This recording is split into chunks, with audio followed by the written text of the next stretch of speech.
pobres de espíritu. Quedamos la semana antepasada que en gran parte, ¿cierto?, en nuestro cristianismo moderno, el fariseísmo se alimenta del orgullo. Vimos cómo hay muchos hermanos o personas que son, o los llamamos, los fariseos, ¿sí? Que se ven por fuera muy espirituales, pero por dentro, a esto se refiere cuando se habla de los fariseos. Si quiere se sienta nomás, hermano, para que no esté parada tanto rato. Se refiere a eso, ¿cierto? Que se ven impecables por fuera, pero por dentro están llenos de huesos de muertos, como dice la Escritura. Están llenos de envidia, de malos pensamientos, llenos de cosas malas, hermano, que no deberían estar en un cristiano. Por eso se les habla o se les dice fariseo. Porque los fariseos, ¿cierto?, andaban impecables. Decían o predicaban la ley, pero no la hacían de ninguna forma. En cambio, la pobreza de espíritu, por otro lado, es el cimiento de todas las gracias. Por eso comienza con esto nuestro Señor Jesús. Es la primera bienaventuranza. Bienaventurados los pobres de espíritu. O sea, si quieres ser feliz, en otras palabras, si quieres ser feliz, tienes que ser un pobre de espíritu. Básicamente, eso es lo que dice, lo que está diciendo el Señor. Y si no hay pobreza de espíritu, sería como esperar un fruto, o que naciera un fruto donde no hay un árbol. Es imposible, ¿cierto? O que la gracia, ¿cierto?, en la vida cristiana crezcan sin humildad. También es imposible. No puede ser que todas las gracias que nuestro Dios nos ofrece crezcan o lleguen a nosotros si no hay humildad. No se puede. Mientras no seamos pobres en espíritu, no podemos recibir la gracia de nuestro Señor. Ni siquiera podemos convertirnos o llamarnos cristianos a menos de que seamos pobres en espíritu. Entonces, para conocer para vivir una vida cristiana llena de gracia y llena de felicidad, necesitamos conocer o necesitamos ser, bien digo, pobres de espíritu. Jesús está diciendo, comiencen aquí. La felicidad es para los humildes, para los pobres en espíritu. Con eso está comenzando nuestro Señor. Entonces, hasta que llegamos a ser pobres en espíritu, hermanos, recién ahí nuestro Señor llega a ser preciado para nosotros. Porque no podemos verlo cuando estamos haciendo las cosas por nosotros mismos. Siempre tiene que estar Él delante de nosotros. El mundo no lo conoce. Nosotros lo conocemos. Como dice la Escritura, le amamos a Él. ¿Por qué? Porque yo sentí amarlo en mi corazón. Yo necesito una religión, yo necesito un Dios. Como dice un amigo por ahí, yo sé que hay alguien más allá de nosotros, pero no es Dios. Sé que hay alguien más allá, poderoso, omnipotente, omnipresente, pero no es Dios. Entonces, ¿quién es? Es Dios. Dios. Él es nuestro Señor. Y nosotros le amamos porque Él nos amó primero. Porque Él me amó, yo puedo recién amarlo a Él. El mundo no ama al Señor. Alguna persona a lo mejor podría decir, sí, yo amo al Señor, pero solamente de la boca para afuera. Porque demostrar el amor al Señor es demostrar el amor hacia el prójimo, hacia los demás. Sentir lo que el otro siente, sufrir con el que sufre, alegrarse con el que se alegra. En otras palabras, no tener envidia de nadie, sino que alegrarse con el hermano.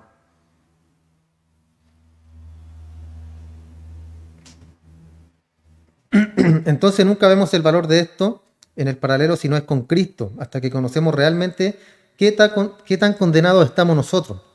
Hasta que descubrimos esa parte, que en la condenación, no podemos valorar qué tan gloriosa es la realidad sin estar con el Señor. Hasta que no comprendemos nosotros, hermanos, que íbamos rumbo al infierno. Ya ese era el destino, y es el destino de toda la humanidad.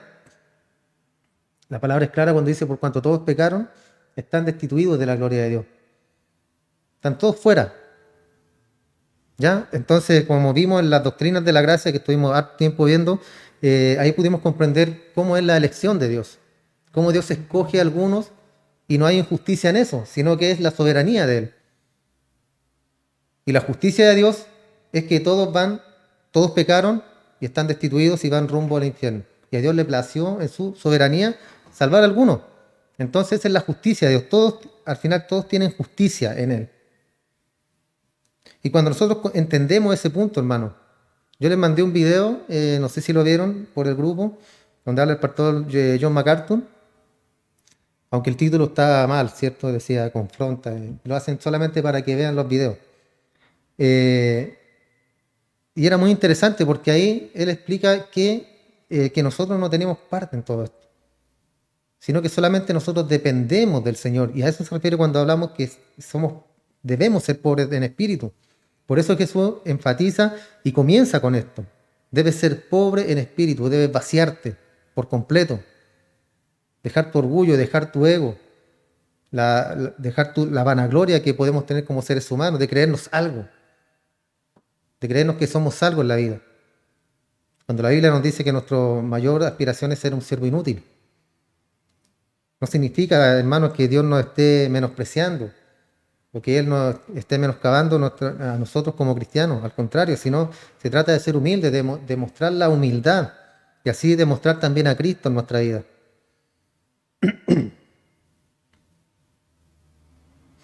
Entonces, hasta que comprendemos lo condenado que estamos, no podemos entender lo maravilloso y su amor, que es su amor para redimirnos a nosotros.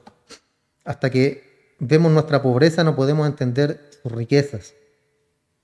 Entonces, a partir de este cadáver, a partir de la muerte, viene la vida. A partir de esta muerte, viene la vida a nosotros. Y esa es nuestra mortandad que llegamos a vivir. Recuerden que también la Escritura nos dice que estamos muertos nosotros. Y ningún hombre jamás viene a Cristo y entra al reino de los cielos sin que antes se haya arrepentido y demuestre también, cierto, la humildad y reconozca la pecaminosidad que tenemos nosotros y el arrepentimiento. Y sabemos que todas estas cosas son parte y obra del Espíritu Santo. Nosotros no podemos hacerlo por nosotros mismos.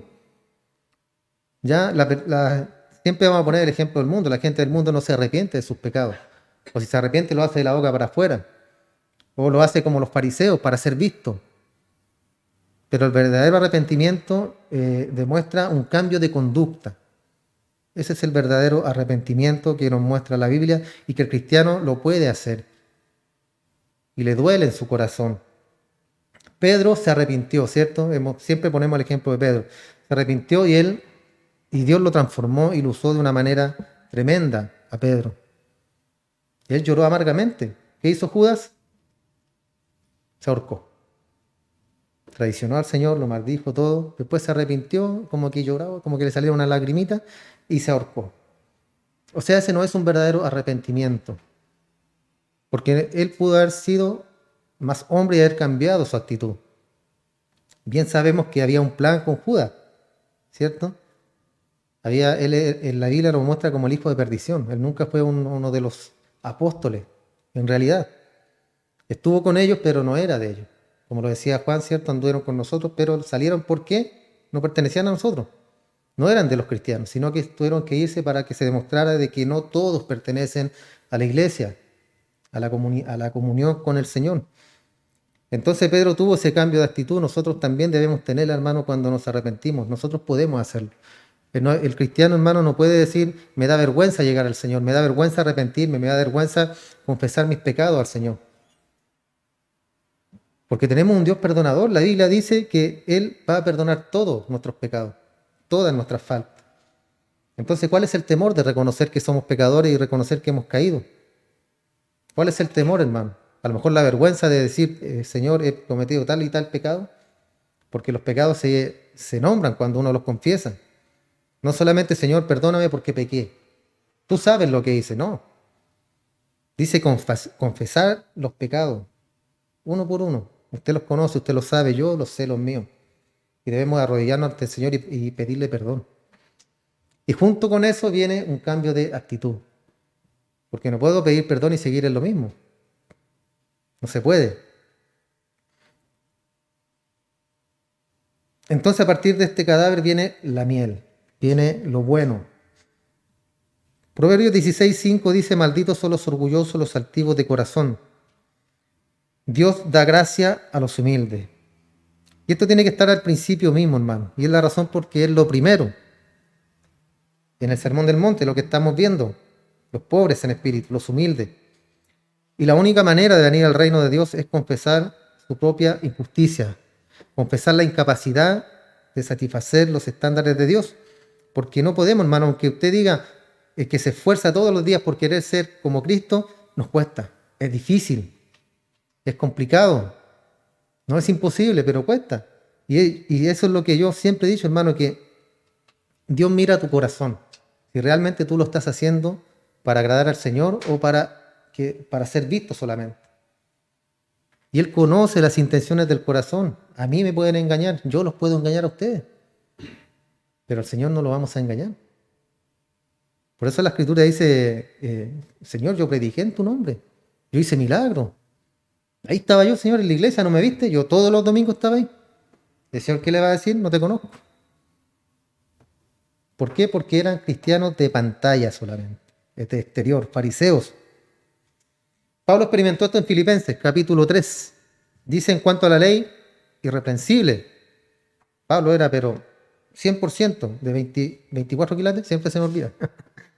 Era el mayor, del mayor peso, Pablo, peso pesado. No obstante, dice, no tengo confianza en la carne. No tengo confianza en las riquezas. Sin la carne, sin las riquezas. Y todo comienza aquí, hermano.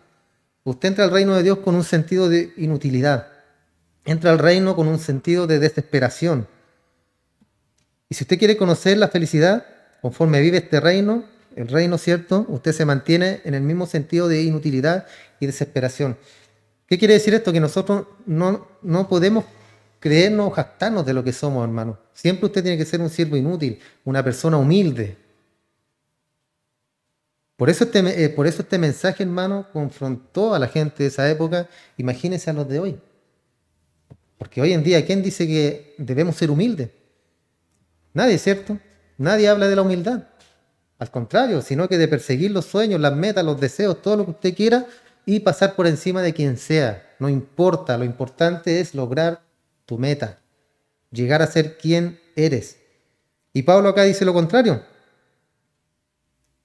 No obstante, no tengo confianza en las riquezas ni en la carne. Y así se lo llevaba Pablo. Cuando él comprendió, camino a Damasco, se le apareció el Señor, lo volteó de su caballo, lo dejó ciego y lo transformó. Él lo eligió. ¿Por qué eligió a Pablo, hermano? Usted sabe quién era Pablo, ¿cierto? Saulo de Tarso, un asesino de cristianos. Él perseguía a la iglesia, a los del camino que le llamaban en ese tiempo, los perseguía para matarlos. ¿Y sabe en nombre de quién los mataba? En nombre de Dios. Ese era Pablito. ¿Se da cuenta? Entonces, si Dios escogió a Pablo para transformarlo, para cambiarlo, ¿qué nos queda a nosotros también, hermano? ¿Usted es asesino de cristiano? ¿Usted ha matado en el nombre de Dios? Y así el Señor muestra, hermanos, su gran misericordia. ¿Qué pasó con David? Un adúltero, un asesino intelectual, que según la ley debía morir, debía estar muerto David. Y ahí Dios mostró su gracia y Él mostró la salvación futura que vendría por medio de la sangre de Cristo. Dios mostró ahí cómo iba a ser después el nuevo pacto que Él tenía preparado. La iglesia en la Odisea dijo, soy rico y no tengo necesidad de nada. ¿Recuerdan ese pasaje? ¿Y qué les dijo Jesús? No saben que son pobres, ciegos y desventurados, desnudos. Eso les dijo. Son pobres, ciegos. Creen que son ricos, pero no lo son. Y así hay muchos necios en este mundo que no ven esa verdad, hermano. Muchas personas también que están en las iglesias que no ven esa verdad, que se sienten que están bien, que son ricos en espíritu, que no tienen necesidad de nada porque ya han llegado a la estatura del varón perfecto. Cuando la palabra dice que no debemos jactarnos de nada. Y el Señor acá le dice a la iglesia en la Odisea que son unos pobres desventurados, ciegos. No son ricos, necesitan del Señor. ¿Y cuántos necios hay en este mundo así? Nunca ven la verdad. Como la sierva de Séneca, quien decía a todo el mundo debido a que ella era ciega. Ella decía, yo no soy ciega, sino que el mundo está oscuro. ¿Es válido filosóficamente? Es como decir ahora que hace frío y me dicen, oye, hace frío. Y yo digo, no, hace calor. Es que con el frío no se nota que hace calor. Necio. Hace frío, hace frío. Está helado, está helado. Se abriga la hermana porque está helado. Entonces así hay personas en la actualidad, hermano. Dicen que no son ciegos, sino que el mundo es el que está en oscuridad.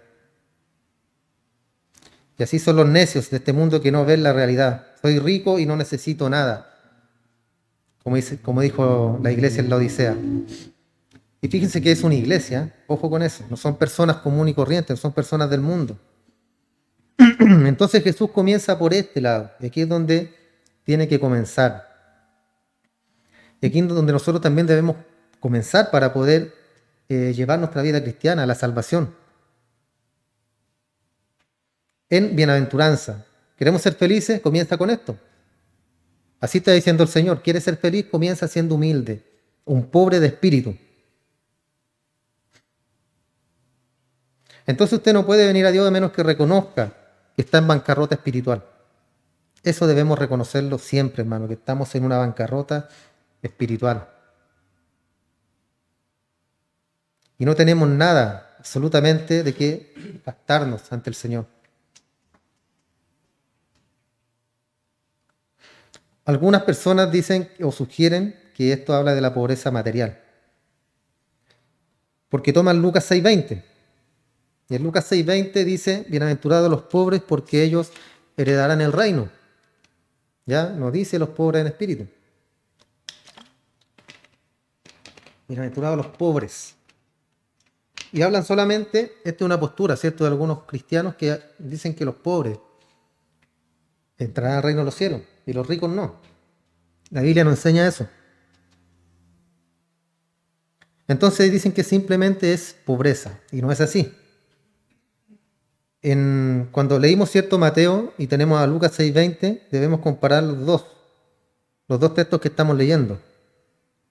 Porque Mateo enriquece ese mismo pasaje. Recuerden que son los evangelios son diferentes puntos de vista.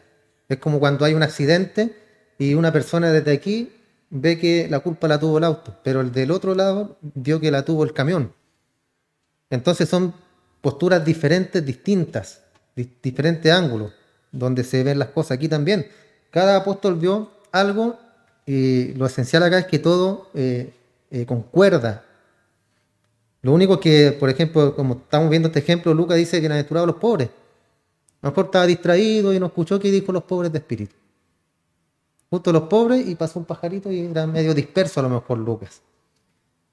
Pero Mateo habla de que son los pobres en espíritu. Porque si fuera pobreza material, hermano, ¿qué deberíamos hacer nosotros con los pobres? No ayudarlos, ¿cierto? Si fuera pobreza material. Entonces leemos Lucas, bienaventurados los pobres, y encontramos a Mateo, bienaventurados los pobres de espíritu. Llegamos a la conclusión simplemente que Mateo nos dice qué tipo de pobreza se está refiriendo Lucas. Y eso es todo. No hay que profundizar más allá. No hay un problema serio en todo esto. Simplemente unimos ambos, comparamos escritura con escritura. La Biblia, como siempre lo hemos dicho, se interpreta a sí misma. ¿Cierto? Entonces, ¿qué tipo de pobreza? Pobre, sin dinero. Y hay muchas personas que han escrito acerca de este pensamiento, que Dios simplemente bendice y da su reino a la gente pobre. Entonces, si Él se refiere a la gente sin dinero, lo peor que podríamos hacer como cristianos es ayudar a las personas pobres, porque la estaríamos enriqueciendo, entonces no van a entrar al reino de los cielos. Es una lógica elemental, hermano, que básica y un poquito ridícula, ¿cierto? Porque si se refiere a estos pobres que no tienen nada, en la escritura también vemos que hay muchas personas que fueron ricas, que tuvieron mucho dinero, muchas posesiones. ¿Y qué pasó con ellos? Que fueron grandes hombres de Dios. Hablando del mismo Pablo también, pero él tenía todo por basura, por estiércol. Entonces no podemos ir por todo el mundo aboliendo eso. Tendríamos que cerrar orfanatorios, hospitales, misiones y todo lo que busque ayudar a la gente en necesidad. Es ridículo.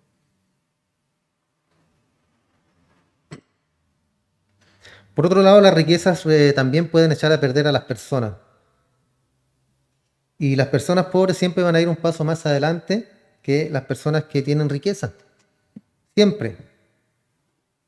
Porque la desesperación de ellos buscan una fuente que va más allá de sí mismo. Y eso también habla de la pobreza espiritual, hermano, porque la gente con menos recursos es la que busca estas cosas, busca al Señor, ¿cierto? Busca ayuda, busca consuelo, busca refugio. Y la autosuficiencia de los ricos hace que tengan más dificultad en conocer a Dios. No es que no van a ser salvos, no es que hay gente millonaria que no van a ser salvos, ellos sí serán salvos. Pero muchos de ellos confían más en ¿qué? En las riquezas, en el dinero. Que es algo tangible, algo que soluciona problemas al instante. Esa es la razón por que la Biblia dice que es más fácil que un camello pase por el ojo de una aguja que un rico entre al reino del cielo. Un hombre pobre no tiene en qué confiar, no hay riqueza, no hay en qué apoyarse. Pero así ha habido también algunos justos que fueron ricos. Nicodemo, José de Arimatea, que fue quien dio el sepulcro para que sepultaran a nuestro Señor, Filemón, y así muchos del Antiguo Testamento también. Pero en definitiva Dios no está hablando de esta pobreza material, hermano, ¿ya? Pablo tuvo tiempos de hambre, tiempos de sed, pero nunca fue un mendigo. Él nunca mendigó. ¿Ya? Eso debe estar claro. Y el Señor Jesús nunca anduvo con sus 12 mendigando tampoco, o pidiendo alimento. Ellos fueron acusados de estar locos, los discípulos y el Señor, acusados de ignorantes también. Fueron acusados de voltear el mundo de cabeza, pero nunca cierto de que andaban mendigando. Entonces, ¿qué tipo de pobreza es esto? Pobreza espiritual. Y tenemos ese espíritu, que es la palabra, ese espíritu. La palabra pobre acá, hermanos, es la palabra tojos. Y es una palabra del griego. Y el verbo griego significa encogerse de algo o alguien, en cobardía y encogerse como un mendigo. A eso se refiere esta palabra pobre. Encogerse como un mendigo. Eso es lo que significa. Y en cierta manera dice que usted se acobarda y se encoge como lo hace un mendigo. El griego clásico usa esta palabra para referirse a uno que es reducido a ser un mendigo, quien se encoge en una esquina, un rincón de la oscuridad, para rogar que le den algo. A eso se refiere esta palabra pobre. Como vemos, cierto, en todo el mundo, siempre va a haber un mendigo, siempre va a haber una persona que va a andar mendigando, va a andar pidiendo. Y la razón por qué se encoge y se acobarda es porque no quiere ser visto. Siempre los mendigos los vemos cubiertos, que andan con un gorro, no quieren ser, se dejan crecer mucho la barba para que no sean reconocidos. Porque hay una vergüenza detrás también de todo eso.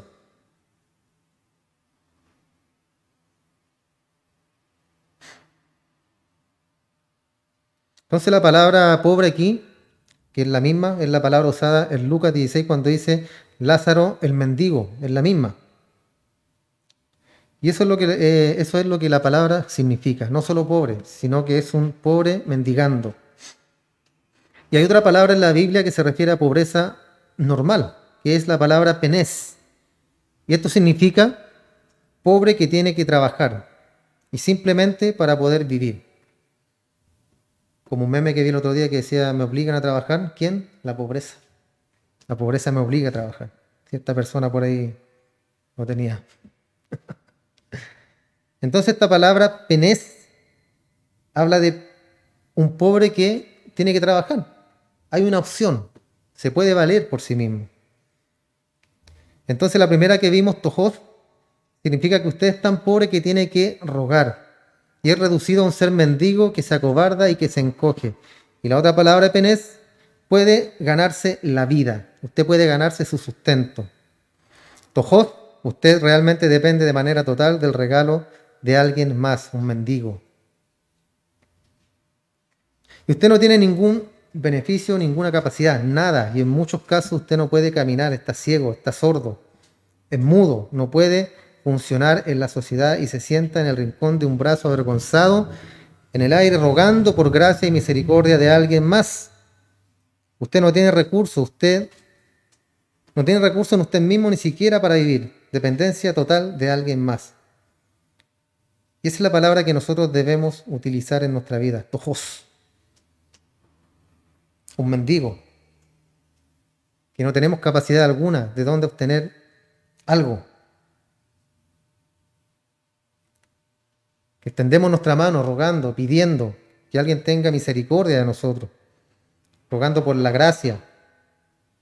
No tenemos ningún recurso en nuestra vida.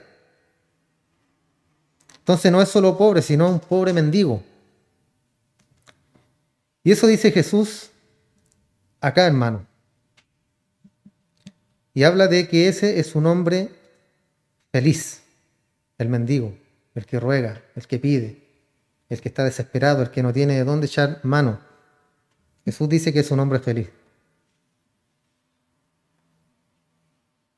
Hubiera estado en estos tiempos, le diríamos, ¿cierto? ¿Es una broma, Señor? ¿Ah? ¿Es una broma? O sea, el mendigo es feliz. Esa es la palabra que quiero que entienda, hermano. Bienaventurados los pobres en espíritu, bienaventurado el mendigo, bienaventurado el que depende 100% de los demás, que no es autosuficiente. Esa persona es una persona bienaventurada, dice Cristo. Pero acá no está hablando acerca de mendigar en términos físicos. No habla de una pobreza física, sino que está hablando de una pobreza de espíritu. Y ese es el mejor diagnóstico del hombre que jamás se encontrará, hermano. El hombre está vacío, es un pobre y es inútil. ¿Puede hacer algo para ganarse la salvación? Que lo hemos visto muchas veces. ¿Usted puede hacer algo para ganarse la salvación? No puede hacer nada.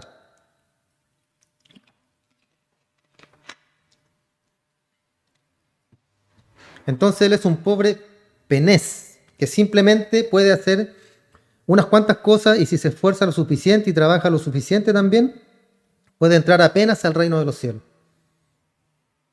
Eso es falso, ¿cierto? ¿Podrá alguien hacer eso? ¿Esforzarse para entrar al reino de los cielos? Por eso la palabra que usa acá Cristo para que nos representa a nosotros, la palabra tojos, no está penés, porque este puede hacer algo para poder sustentarse, puede trabajar, puede hacer cualquier cosa para obtener un poco de dinero. Entonces no es esta palabra, sino que es tojos. Él está es absolutamente incapaz de nada y totalmente dependiente de la gracia de alguien más. Entonces él dice, felices los destituidos, los mendigos que se acobardan, que se encogen. Sean felices. El mundo dice felices los ricos, ¿cierto? Los famosos, los que están ahora en el festival ahí mostrando su ropa y los que no llevaron ropa también, ¿cierto? Felices los ricos y famosos, los autosuficientes, los orgullosos. Eso dice el mundo. Pero ¿qué quiere decir entonces en espíritu? ¿Qué quiere decir pobre en espíritu? Significa en referencia al espíritu, lo cual es la parte interna del hombre, no lo externo. Lo externo no vale, hermano. Lo que vale es lo interno. Y eso es todo. Él está rogando por dentro, en el espíritu, no por fuera. Isaías lo expresó así. Isaías 66:2. Dios hablando dice, pero a este miraré, aquel que es pobre y humilde de espíritu y que tiembla a mi palabra. A ese mira el Señor. Salmo 34:18. Jehová está cerca de los que son de corazón quebrantado y salva a los que son de espíritu contrito. Salmo 51:17. Los sacrificios de Dios son un espíritu quebrantado y un corazón quebrantado y contrito. Dios no despreciarás.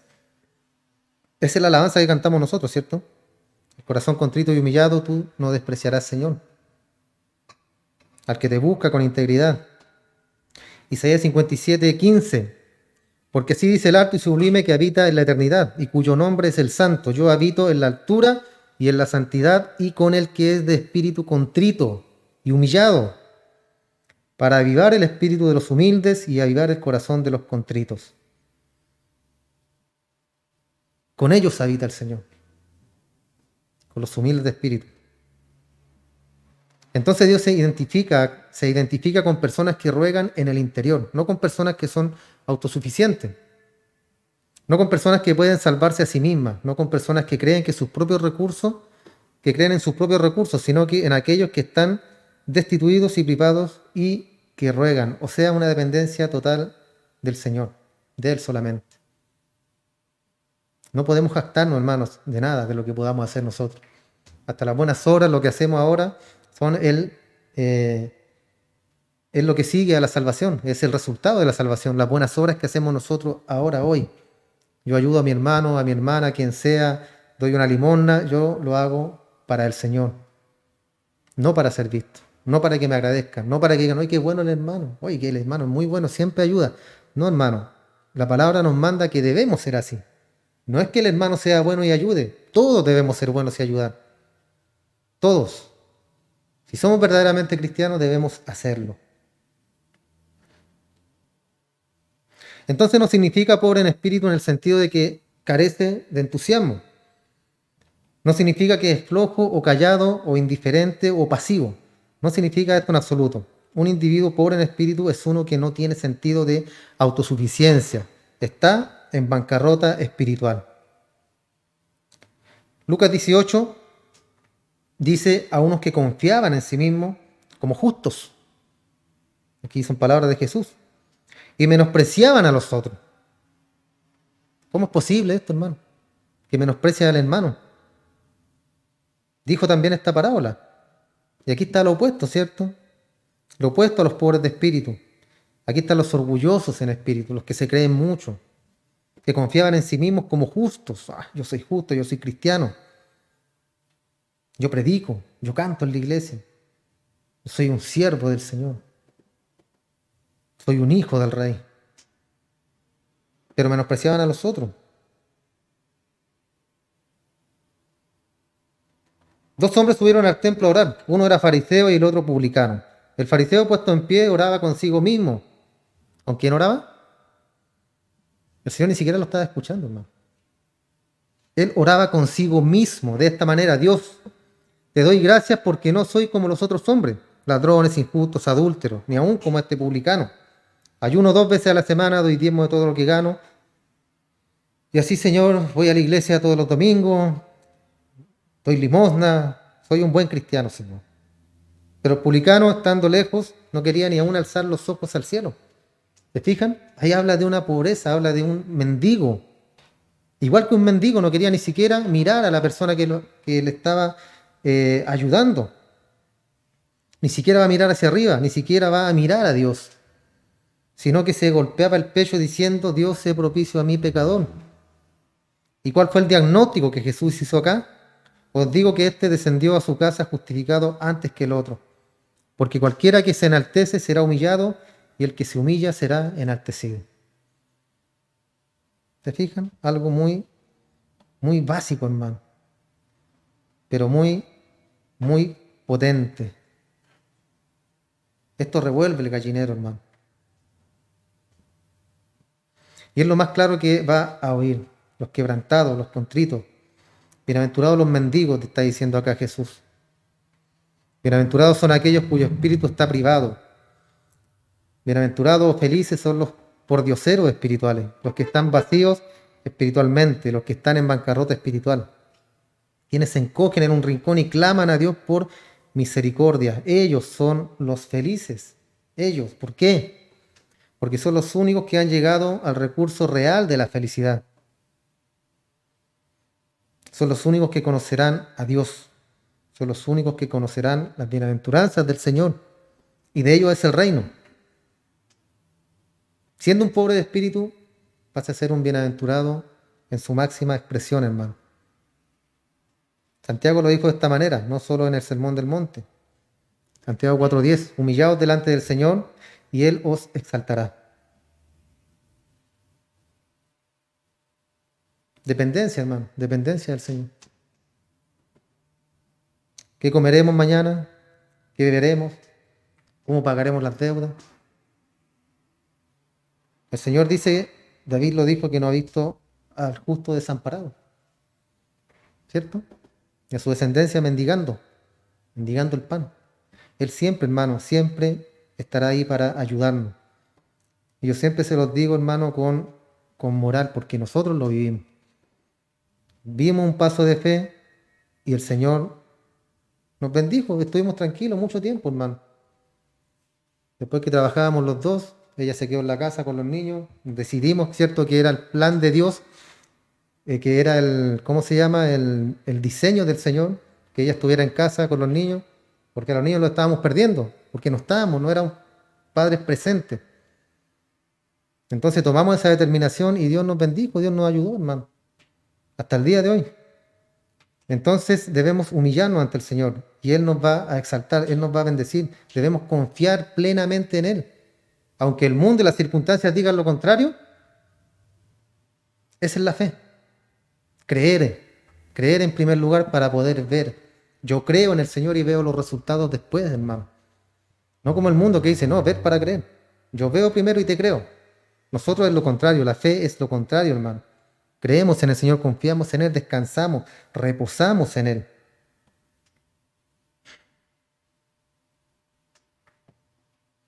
Entonces la pobreza aquí no es una pobreza contra la cual se revela la voluntad, sino que es una pobreza bajo la cual la voluntad se postra en dependencia profunda y sumisión. Y esta es una doctrina que no es popular en las iglesias en la actualidad. Enfatizamos a las celebridades, a los expertos, a las superestrellas, a los ricos cristianos famosos, pero la felicidad es para los humildes. Hay iglesias gigantes, tremendas, hermanos, que llenas de lujos, y yo nunca he entendido eso cuando la palabra nos dice que la iglesia está para ayudar y para bendecir a los hermanos, no para enriquecerse de la gente y de los hermanos, sino que lo contrario. El que puede dar en la iglesia dé, y con eso que se da se ayuda a los hermanos que no tienen. Ese es un patrón bíblico, hermano, que no se cumple, sino que solamente ellos se llenan de cosas materiales. Otra ilustración, Jacob, él tuvo que enfrentar la pobreza de espíritu antes de que Dios pudiera usarlo. Dios le dislocó la cadera a Jacob. Lo puso boca arriba y le dijo, me rindo, no puedo hacerlo solo. ¿Y qué pasó cuando él reconoció que no podía hacerlo? Después que insistió tanto, Dios lo bendijo. Isaías también usado maravillosamente por Dios, pero él no podía ser usado en absoluto hasta que fuera un pobre en espíritu también. Su lamentación por la muerte del rey Usías, él estaba molesto por todo esto. Estaba pensando solo en su pérdida, o sea, pensando en él mismo. Pensando en su vida, cómo iba a ser sin tener a su rey. Y Dios en su gracia invadió su vida y le mostró quién era él realmente y quién realmente importaba. Y no era Usías. Ay de mí, porque soy muerto, porque soy hombre de labios inmundos, porque mis ojos han visto al rey.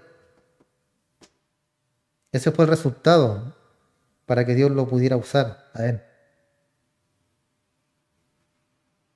Hombre de labios inmundos. ¿Qué hizo Dios? Lo limpió, lo purificó y lo hizo un gran profeta para la gloria de él. Gedeón, jueces 6:15. Oh Jehová, ¿cómo es que yo salvaré a Israel? He aquí mi familia es pobre en Manasés y yo soy el más pequeño de la casa de mi padre. Debes tener la dirección equivocada. Y el Señor le dijo, Jehová está contigo, hombre valiente.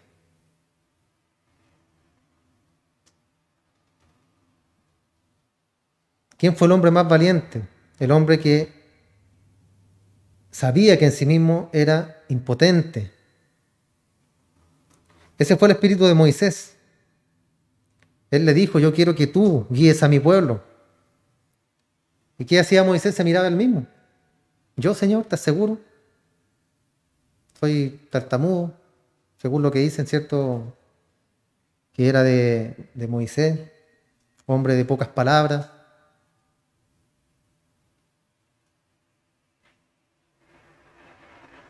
Él estaba consciente horriblemente y con temor de su incapacidad, su insuficiencia, y aún así que Dios lo usara. Y nos pasa muy a menudo, hermano. Y decimos que miró el Señor en nosotros para usarnos. Yo siempre he dicho lo mismo de mí también, que en qué se fijó Dios en mí para ponerme por pastor de una iglesia. Siempre me lo pregunto, y es por eso, hermano, porque la incapacidad, nosotros siempre vemos nuestra incapacidad, pero es Dios quien te usa, Dios el que te da los recursos para poder hacer la voluntad de Él o para guiarte a donde Él quiere que tú vayas. Entonces no debemos ser como estos hombres y confiar en el Señor. O sea, perdón, debemos ser como ellos que eran unos pobres en espíritu y a pesar de todo decidieron, a pesar de todo fueron usados por el Señor. El corazón de David cuando dijo, Señor, ¿quién soy yo para que vengas a mí? Vemos a Pedro también, por naturaleza agresivo y autosuficiente. Recuerdan que Pedro era así, ¿cierto? Era un hombre ahí con confianza, autosuficiente, confiado en sí mismo. Y después vemos a un Pedro diciendo, apártate de mí, oh Señor, porque soy pecador. El principio del comienzo de Pedro. Él vio que en la carne no tenía nada bueno, que era el primero de los pecadores, blasfemo, perseguidor. Todo lo que tenía era estiércol. Este era el apóstol Pablo. Y todas las cosas las tenía por basura, sin confianza en la carne. No era competente para nada. Y así su fortaleza fue hecha perfecta. ¿Pero en quién? En el Señor solamente, hermano. Porque él después rindió su corazón al Señor. Él después rindió su vida al Señor. Comprendió, hermano, yo creo que con esa caída que tuvo del caballo, se golpeó la cabeza Pablo y pudo comprender. Porque imagínense, hermano, de ser un perseguidor de la iglesia a estar ya, a formar parte de esta misma. Incluso cuando él se reunió con los discípulos, con los apóstoles, quedaron pálidos cuando vieron llegar a Pablo. Y el hermano que lo llevaba le decía, no, tranquilo, si Dios lo transformó, Dios lo cambió. Él ahora es uno de nosotros, él ahora predica el Evangelio. Porque él mataba a los cristianos y ellos temían por su muerte, mucha persecución en ese tiempo.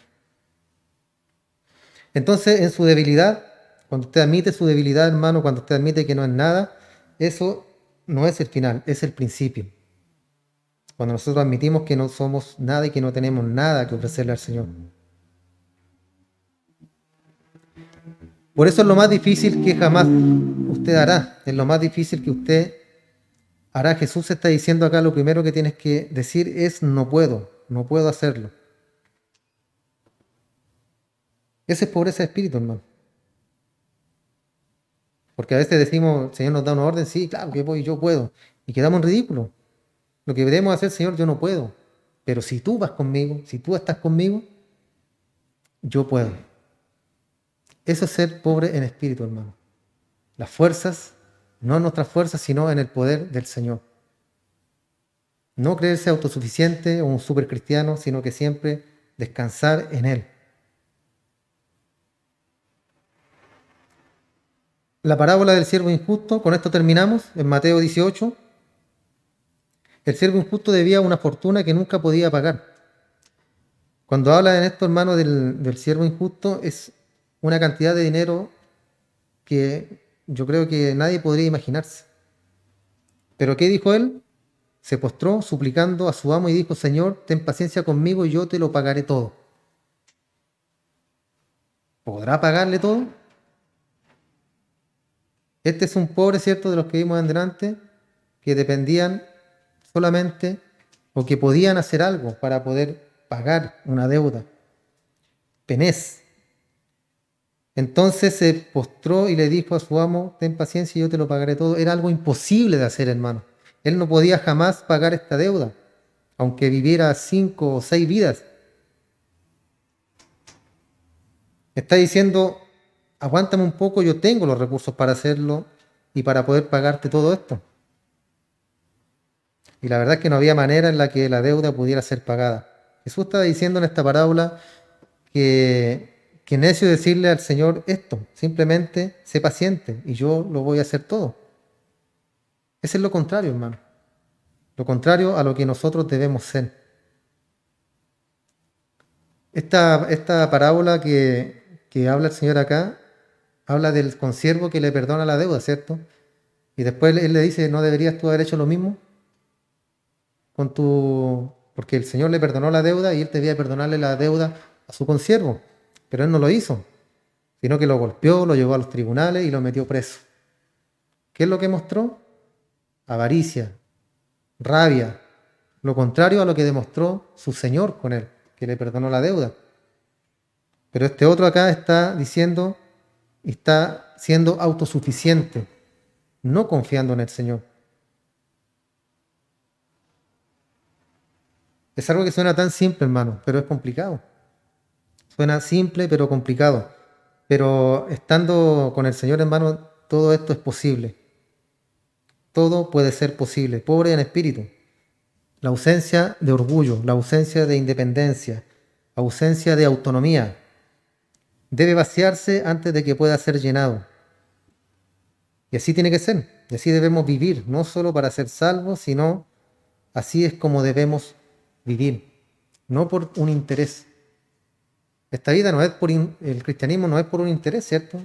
Yo no estoy en la iglesia porque después yo voy a ser salvo. Hay una recompensa. Eso debe animarnos, sí. Debe animarnos, hermano, de que tenemos una esperanza más allá de la muerte. Y debe alegrar nuestra vida, nuestro corazón, que el día de mañana moriremos y partiremos a la presencia del Señor. Tenemos una esperanza aún. El mundo no la tiene. Entonces debemos vaciarnos, debemos sacar el orgullo de nosotros y confiar plenamente en el Señor. Eso es lo que debemos hacer, hermano. Y así es como debemos vivir. Siempre lo repito y lo digo, cristianos somos pequeños Cristos. Y si somos pequeños Cristos debemos vivir como vivió nuestro Señor. Misericordia, en mansedumbre, en amor. Contrario a lo que vemos hoy en el mundo. Hoy en el mundo lo único que vemos es intolerancia, nada más que eso, hermano. Intolerancia. Y es lo contrario a lo que debemos mostrar nosotros como cristianos. ¿Oramos? ¿Damos gracias al Señor? Eterno Dios, tu palabra nos dice el día de hoy que debemos ser hombres y mujeres pobres en espíritu. Que esa autosuficiencia salga de nuestras vidas, mi Señor. Cuando oremos a ti, Padre, con todo ruego y súplica, como dice tu palabra, entregarnos a ti en ruego y súplica para poder pedir, Señor, en primer lugar, por nuestro prójimo, por nuestros hermanos, para poder pedir por nuestro esposo, nuestros hijos, para poder pedirte sabiduría también, Señor, para guiarnos en nuestro caminar y para que seamos 100% dependientes de ti, mi Señor. Plenamente dependientes de ti, Padre. Que vaciemos nuestro orgullo de nuestra vida, que vaciemos esa autosuficiencia de creernos algo, Señor, y de que podemos hacer algo por nosotros mismos. Si bien lo podemos hacer en esta vida terrenal, con nuestro libre albedrío que tenemos de poder decidir a dónde vamos, a dónde nos dirigimos, qué vamos a hacer. Pero todo esto en el cristiano tiene que ser con la dirección tuya, Padre. Con tu dirección, mi Señor. Con tu dirección, Padre glorioso. ¿Qué hemos de pedir como conviene? Dice la Escritura, no lo sabemos. Ni eso tenemos en nosotros, Padre. Ni eso podemos hacer por nosotros mismos, sino que el Espíritu intercede por nosotros con gemidos indecibles, pidiendo lo que nos conviene, mi Señor. Y así eres tú, Padre glorioso. Escucha nuestro clamor, escucha, estás atento a nosotros. Al corazón contrito, al corazón humillado, al humilde de espíritu. A ese tú no rechazarás, mi Señor. Al contrario, lo recibes, lo enalteces. Lo pones en altura, Señor, porque te representa a ti. Representa tu corazón, mi Señor. Y eso queremos ser, Padre. No queremos ser cristianos de fachada. No queremos ser fariseos, hipócritas ante ti, Señor. Sino que queremos ser siervos tuyos, como tus apóstoles, Señor, como todos aquellos, Padre glorioso, que un día estuvieron junto a ti. Con todos aquellos que un día te siguieron, mi Señor, y estuvieron a tu lado. Gracias, Dios. Gracias por este tiempo que nos has entregado para poder compartir tu palabra. Gracias por cada uno de mis hermanos que han podido llegar. Los que no han podido venir, bendíceles también, Señor. Ayúdalos cada día. Si alguno estuviera enfermo, poderoso eres tú para sanar, poderoso eres tú para restaurar, mi Señor. Si alguno tuviera necesidad espiritual o económica, poderoso eres tú también para bendecir, mi Señor. Agradecemos todo, Padre, todo lo que tú haces por nosotros cada día. Entregamos todo esto que hemos hecho el día de hoy. Lo entregamos en tus manos, Padre, esperando que te haya sido como un perfume agradable ante tu presencia, Señor. En el nombre de tu Hijo amado, nuestro Señor Jesús, te damos gracias, Padre. Amén, amén. Dios les bendiga, hermano.